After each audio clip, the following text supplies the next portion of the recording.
por 88.1 FM. Adulto joven.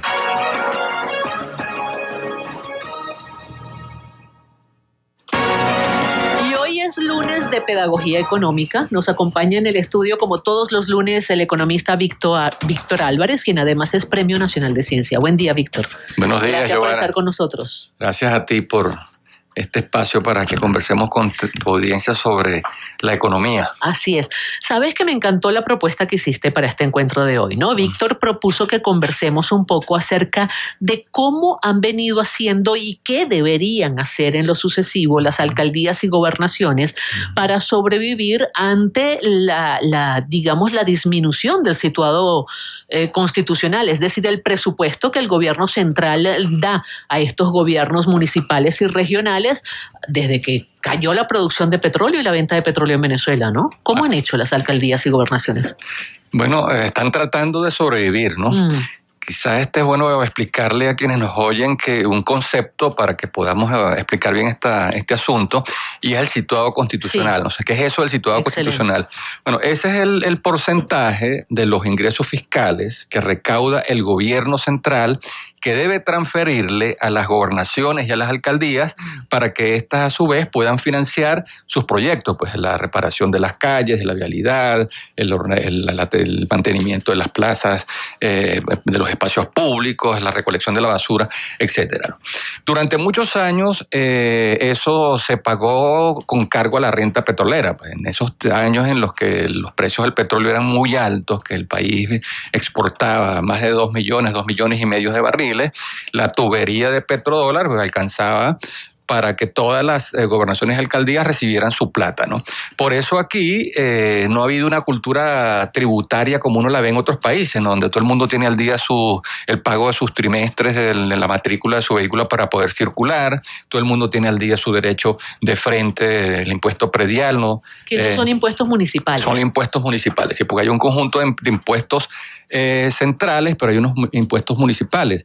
¿De dónde deberían sacar la plata los municipios? Bueno, de la publicidad, o sea, esas vallas que uno ve en una autopista, en una calle, eso supone un impuesto que lo paga a la alcaldía, la patente de industria y comercio, o sea, todos esos comercios, fábricas, establecimientos que están en el territorio de un municipio, eso pagan un impuesto. Si vas a organizar un espectáculo, traes un cantante de afuera o un grupo interno, nacional, y vas a hacer un evento, un concierto, por ese espectáculo pagas un impuesto a la alcaldía, pagas un impuesto por loterías, por juegos. Por eso vemos alcaldías que hacen tantos espectáculos de estos, porque es una forma de recaudar dinero. Es una forma de recaudar recursos. ¿Qué es lo que pasa, verdad? Que al desplomarse la renta petrolera y al caer la producción de crudos, la extracción de crudos, pues el propio gobierno central se quedó sin plata y ya no transfiere la misma cantidad de recursos a las gobernaciones y a la alcaldía. Entonces, estas en su desespero, para poder compensar el colapso de esos ingresos, comenzaron a aumentar la presión tributaria. Entonces, para sacar un permiso de bomberos cobraban 10 veces más. Para la patente de industria y comercio subió la alícuota, el porcentaje, 2-3 veces más. Cualquier espectáculo subió muchísimo. Entonces se planteó esto que se ha identificado como la voracidad fiscal de las gobernaciones y de las alcaldías, ¿no?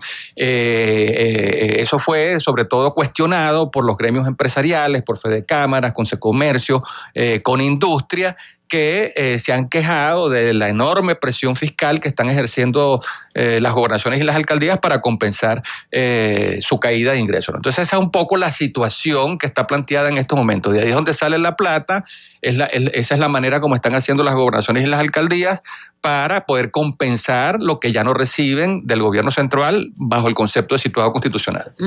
Y eso salió a debate ahora con esta ley ¿cómo se dice que se llama la ley? La ley de armonización, coordinación y armonización tributaria, correcto. Exacto. Sí. Eso trata de hacer ¿qué? De darle, digamos, la potestad a las alcaldías de seguir cobrando impuestos, pero no cobrar lo que les dé la gana. Correcto. Sí, casualmente la semana pasada la Asamblea Nacional convocó una audiencia pública donde los ciudadanos, las instituciones, los gremios interesados van a hacer sus propuestas, ¿no? Yo suelo oír, ¿no? Porque eso es una cosa de rutina. ¿Y eso es abierto al público? Sí, eso está en el marco legal venezolano. O sea, cada vez que se discute una ley, hay unas audiencias públicas que la Asamblea Nacional está obligada a hacer. Lo que pasa es que, bueno, si bien nosotros... Y la asistencia no es por invitación ni nada. No, uno va okay. y se registra y tiene que se inscribe, pues, ¿no? Okay.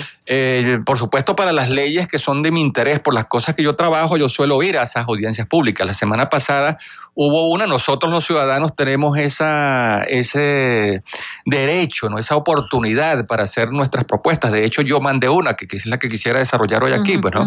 Lamentablemente los ciudadanos no asumimos eso como un deber, pues entonces poco estamos atentos, ¿no? a ese tipo de debates, pero deberíamos ir más. Claro, ¿no? Que sí. Efectivamente, la semana anterior, la Comisión de Finanzas de la Asamblea Nacional convocó una audiencia pública. Yo fui a título personal a presentar una propuesta, ¿no? Que tiene mucho que ver con otro tema que estoy trabajando, que es lo que considero un subsidio perverso,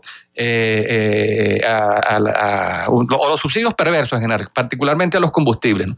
En esta ley, que se llama Ley de Coordinación y Armonización Tributaria, lo que está planteando el legislativo es ponerle un límite a esas alícuotas, ¿no? Que sea un porcentaje que se pueda pagar en este contexto de restricciones económicas, definir muy bien el tipo de impuestos, porque entonces gobernaciones y alcaldes comenzaron bajo la figura de timbres fiscales a cobrar una serie de impuestos encubiertos, y por supuesto eso ha provocado la reacción de muchas gobernaciones y alcaldías que sienten que es una ley centralista que está conculcando una competencia que debería ser de los consejos legislativos regionales los que legislen sobre una materia local, y que la Asamblea Nacional se está tomando unas atribuciones que le corresponden a los gobiernos locales. Por supuesto está el debate planteado, pero lo cierto es que aquí había una gran deuda en materia de esta legislación, y este caos, ¿no? que se armó a nivel local ante la desesperación de compensar la caída del situado constitucional, ya planteaba y ameritaba que eso se legislara, y eso, claro. Es lo que está planteado en esa ley. ¿Y cuál es tu propuesta? Mira, yo siento que hay que también, ¿no? armonizar los intereses del gobierno central con los intereses de los gobiernos locales, con los intereses del aparato productivo que apenas está agarrando como que un respiro y está recuperándose, pero también con nuestros intereses como ciudadanos, como consumidores, como hogares, ¿no? Creo que nosotros hemos pagado un impuesto inflacionario muy grande con esta manera como se estuvo financiando el déficit público, ¿no? a través de estas emisiones de dinero sin respaldo, de dinero inorgánico, de dinero sin respaldo, dinero artificial, que no tienen respaldo en la producción ni respaldo en las reservas internacionales, pero vemos que cada vez que, por ejemplo, se le transfieren recursos a PDVSA para pagar el déficit que ocasiona el subsidio a la gasolina, inmediatamente viene un brote inflacionario. Eso ya está medido. Pues, cada vez que hay emisiones de dinero inorgánico para pagarle proveedores a PDVSA, a Corpoelec, a Hidroven, a las empresas públicas, hay esos brincos en la inflación. Entonces, al final de cuentas, hay unos subsidios que aparentemente rigen para beneficiar a los sectores más vulnerables de la población, pero por el efecto inflacionario que causan, ese subsidio termina siendo en realidad un impuesto inflacionario. Sí, termina revirtiendo. Claro, pues. Mi propuesta es que uno de esos subsidios más perversos que no benefician a la población más vulnerable, que es el caso de los combustibles, porque el que no tiene carro, el que nunca va a una estación de servicio a llenar un tanque de gasolina, no se beneficia de ese subsidio. Al contrario, luego es castigado por la hiperinflación que tiene que pagar.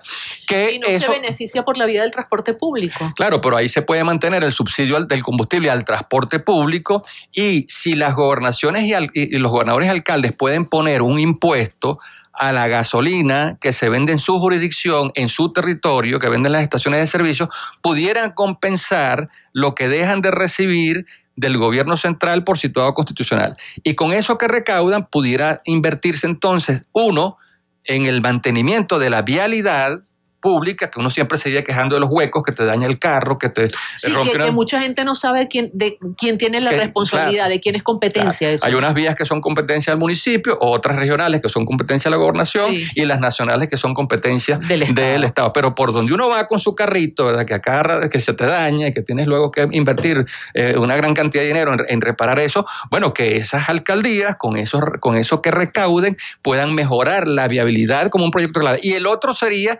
invertir esa plata en la modernización y ampliación del sistema del transporte público, de manera tal que eso que pagan los que más tienen se revierta en beneficio de los que no tienen carro, al ver cómo se mejora la calidad del transporte público. ¿Eso supone un incremento en el precio de la gasolina? Sí, pero sería un incremento que estaría incluso por debajo de los promedios nacionales, ¿no? Porque de los promedios internacionales, sobre todo de los países vecinos. Claro, pero también están por debajo de los promedios internacionales los salarios del país. Claro, por supuesto, pero resulta que cuando uno hace el neto, ¿no? Porque el subsidio con una mano te da gasolina barata, pero con otra mano te quita el triple por la hiperinflación. Entonces aquí el asunto es cómo nosotros logramos un balance neto, ¿no? Donde lo que finalmente reciba quien va a pagar ese aumento en el combustible sea mucho mayor por la mejora en la calidad de los servicios públicos y sobre todo por el contén de la inflación y de la hiperinflación. O sea, el freno que se le pueda poner a la inflación. Esto, por supuesto, es un asunto más complejo que tendríamos que seguir abordándolo, pero hay una propuesta aquí muy, muy concreta para que, por un lado, gobernadores y alcaldes tengan una fuente de recursos que le permitan financiar proyectos clave para sus comunidades, como son estos dos, o sea, la mejora de la vialidad y la mejora del transporte público. Le convendría a las gobernaciones y alcaldías, le convendría a los ciudadanos de ver cómo se mejoran sus condiciones e incluso le convendría al gobierno central porque aliviaría el peso fiscal de las transferencias a los gobiernos locales que ya no puede hacer. ¿No? ¿Y estaría de acuerdo el gobierno central en generar este beneficio, digamos, no sé cómo llamarlo, marginal a las gobernaciones y la alcaldía sobre el petróleo? El gobierno central estaría entre en una tensión, ¿no? Porque por un lado al gobierno central le conviene tener, a este gobierno central no le conviene tener un control sobre las gobernaciones y alcaldías. Y ya sabemos cómo la transferencia del situado constitucional se utiliza como un instrumento de dominación. Entonces una alcaldía que sea de oposición, que tenga una posición crítica ante el gobierno central, le terminan demorando las transferencias, le retrasan el envío de sus recursos y entonces eso crea un problema en la gestión de ese alcalde. Entonces tiene que estar como que calladito, esperando y portándose como que muy bien, ¿no? Para que no le retrasen la plata. Entonces, si las alcaldías y gobernaciones tienen más autonomía del gobierno central, bueno, pudieran actuar. Pero sobre un bien que es del Estado, que es el petróleo, ¿no? Claro, por eso planteo que en este caso, el que las gobernaciones y las alcaldías puedan cobrar un impuesto indirecto sobre la gasolina que venden en su jurisdicción puede darles más autonomía financiera al gobierno central y más autonomía de opinión política. Pero además eso trae una complicación adicional, Víctor. Estamos conversando con Víctor Álvarez, economista y Premio Nacional de Ciencias.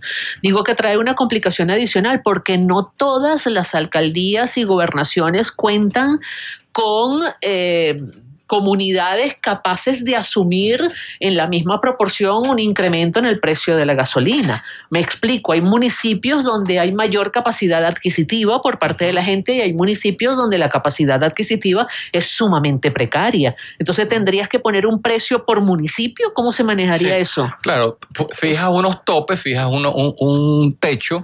Entonces, imagínate, tú se empezará a vender gasolina más en un lado y en los otros no. Pero es que el gobernador o el alcalde no están obligados. O sea, ellos tienen la posibilidad de cobrar el impuesto. El asunto es cómo transfieres esa competencia vía legal a la gobernación y al municipio, de modo tal que si el alcalde ve, de acuerdo a las condiciones de su municipio o de su estado, que él puede cobrar ese impuesto, suponte que le dé 3%, le dé 2%, pero él puede cobrar 0,5%. Él no tiene por qué cobrar toda la alícuota que se le permita. Claro, pero entonces los de un municipio van a surtir de combustible sus vehículos en el otro. Eso seguramente. Ahora, una cosa que es importante subrayar es que en el interior del país sigue habiendo muchos problemas de escesez de gasolina. Sí, ¿cómo no? Y en el interior del país la gasolina se sigue pagando a $1, $1.50 el litro, hasta $2 se paga en el interior por un litro. Entonces, si resuelves este problema del suministro de la gasolina, a la larga la gasolina termina bajando de precio. Y la gente termina diciendo, yo prefiero comprar la bomba, el litro, llenar mi tanque de gasolina en una bomba y no es tener que comprársela a los bachaqueros que me revenden la pipa de 20 litros en $40, porque ese problema lo sigue viendo en el interior. Claro. Entonces, incluso sería una solución para el problema de la especulación de gasolina, donde la gente se vio obligada a pagar estos precios que son el doble y el triple de lo que se paga. Pero por más que le subas un impuesto al precio de la gasolina en esos municipios, igualito va a ser más económica que la gasolina que se vende en los países fronterizos, e igualito va a haber la tendencia al contrabando. Eso no lo va a superar, exacto, ¿no? Exacto. Y eso mientras se mantenga ese enorme diferencial entre la gasolina en Cúcuta en comparación con la que se puede comprar en Ureña o en San Antonio o la que se vende en Santa Elena de Guairén y la que se compra ya en Boavista o en Belén do Pará, pues siempre vamos a ver ese problema. Entonces, incluso el igualar el precio en el territorio nacional al precio en la frontera es lo que le quiebra el incentivo al contrabandista, porque entonces ya es prácticamente igual. Pero yo insisto, tienes que buscar la manera de subir los ingresos también de la gente. De subir los ingresos o que la comunidad vea que eso que se está pagando por allí se le está devolviendo en una mejora de la vialidad, en una mejora de los espacios públicos, que las plazas estén bonitas, que los parques del municipio estén bien, que el centro cultural o el Ateneo esté habilitado. Sí, se nos acabó el tiempo, pero si bien es cierto que han caído significativamente los ingresos por la venta de petróleo venezolano, también es cierto que se ha incrementado el ingreso por la vía de los impuestos en Venezuela. Bueno, hay una tendencia al incremento de la presión tributaria justamente porque como ya el petróleo no lo paga todo, entonces el propio gobierno central se ha visto obligado a aumentar la presión tributaria. Lo que pasa es que ese es un tema que nosotros lo tenemos que hablar, sería un tema para un próximo programa, una próxima conversación nuestra, cómo evolucionar de esta cultura rentista donde el petróleo lo ha pagado todo hacia una cultura tributaria donde nosotros los ciudadanos entendemos que el gas doméstico, el agua potable, la electricidad, las telecomunicaciones, si queremos buenos servicios que libres de estas interrupciones, de este racionamiento, de este internet más lento de América Latina, de la falta de gas doméstico que ha obligado a muchos hogares hasta cocinar con leña, nosotros sabemos que una sociedad paga por eso. Por supuesto, eso no se puede hacer hasta tanto mejoren las condiciones de remuneración. Aquí. Gasolina barata y camionetas de $70,000, $70,000 y hasta más, haciendo cola para la gasolina subsidiada. No hay razón para que entonces compren la gasolina subsidiada. Más impuestos sin retribución al ciudadano. Ejemplo, patrullas Ford Mustang. Uno dice, de verdad, hace falta un Ford Mustang. Sería mejor ambulancia, ¿verdad? Y último, el contrabando de gasolina y diésel es un negocio de quienes deberían tener el control de la seguridad en la frontera. Que se mantendrá mientras haya ese nivel de precios tan grande. Y también se sorprendería que en alta mar venden diésel a los barcos en aguas internacionales. Correcto. Muchas de esas lanchas que se dieron a pescadores en esos programas fueron convertidos en lanchas cisternas que lo que hacen es sacar gasolina y combustibles hacia Trinidad y las islas del Caribe. ¿Eso cómo se radica? Bueno, quitando el incentivo perverso, que es el enorme diferencial que hay entre el precio de la gasolina afuera y el precio de gasolina en esas islas. Yo creo que a esto vamos a tener que dedicarle mucho más tiempo porque por más que lo subas, siempre hay un diferencial. Siempre va a estar mucho más económico en Venezuela que lo que está alrededor de Venezuela y eso siempre va a promover el contrabando. Llevarlo a los precios internacionales va a ser una cuota de sacrificio demasiado alta para quienes estamos aquí. 1.000.000 de gracias, Víctor. Siempre a la orden. Feliz día. Víctor Álvarez, economista y Premio Nacional de Ciencia. Tus redes rapidito. Todas son Pedagogía Económica por Instagram, por Twitter, por el blog. Por ahí pueden ver Pedagogía Económica. Y el canal YouTube, Pedagogía Económica con Víctor Álvarez. Instagram, Pedagogía Económica. Twitter, Víctor Álvarez R, Pedagogía Económica. Por ahí pueden ver el desarrollo de estos aportes al debate. Así es. Vamos a una nueva pausa y enseguida volvemos con más Aquí y Ahora.